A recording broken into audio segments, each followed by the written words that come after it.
All right, today we're going full-on microbe detective. We're opening up the case file on a single-celled parasite, a real expert at hiding in plain sight. Its name? Leishmania venezuelensis. So here's the central mystery. What is this microscopic intruder really? I mean, it's usually found thousands of miles away, but now it's popping up in places like the Netherlands. We're going to find out how it travels, how it operates, and, why understanding it is so important in our super connected world. So, to crack this case, we've got a clear game plan. First, we'll profile our suspect. Then, we'll map out its wild two-host life cycle.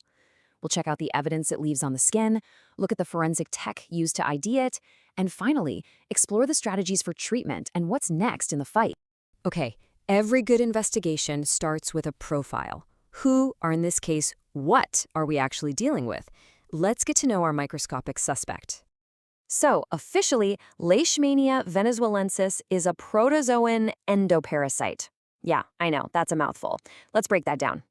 Protozoan just means it's a single-celled organism. And endoparasite? That means it has to live inside its host to survive. To really get that, think about the difference between us. We're metazoa, right? We have organs and tissues for everything. But this parasite, it has to do everything. Eat, breathe, reproduce, all inside one single tiny cell. It's a little masterpiece of microscopic efficiency. And here we go. This is its official rap sheet. You can see it's in the Leishmania genus, but look closer. It's part of the Leishmania mexicana species complex. Now that's a key clue because that whole family is famous for causing skin or cutaneous diseases, mostly in the New World. And the name, venezuelensis, well, no big mystery there. It gives us a huge clue about its home turf. This parasite is primarily found in and was first identified in Venezuela, a crucial piece of the puzzle. Okay, so we know who our suspect is. Now let's look at its MO, its modus operandi. How does it get around? How does it survive? Well, it's all about its incredibly clever two-host life cycle.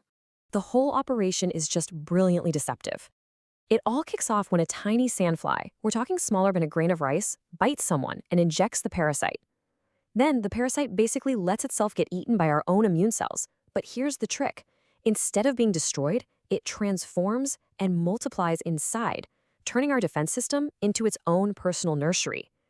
Then another sandfly comes along, takes a bite, and the whole cycle starts over. And this is where it gets really interesting. This parasite basically has two different identities. In the sandfly, it's a promastigote. It's got this little tail and it swims around.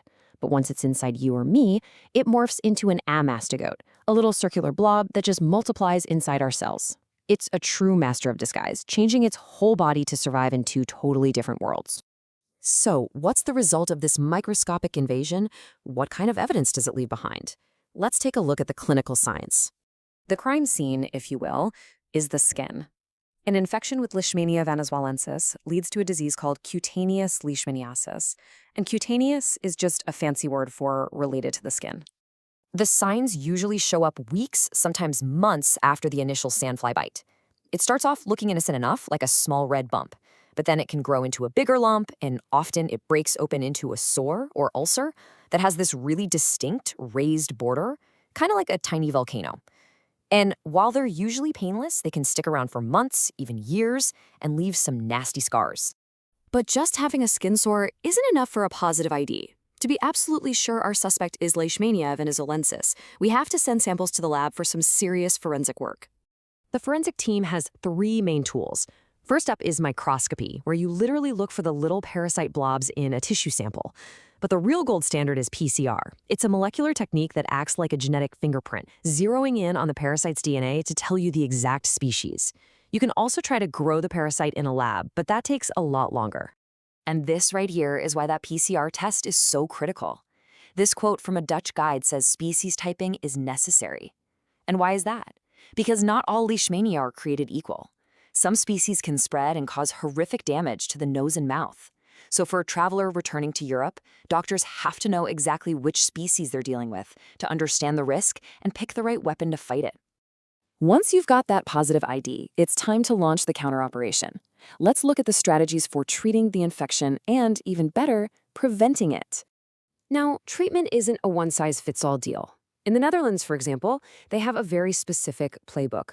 For a standard case of imported Leishmania venezuelensis, the go-to treatment is usually an oral pill called miltefosine.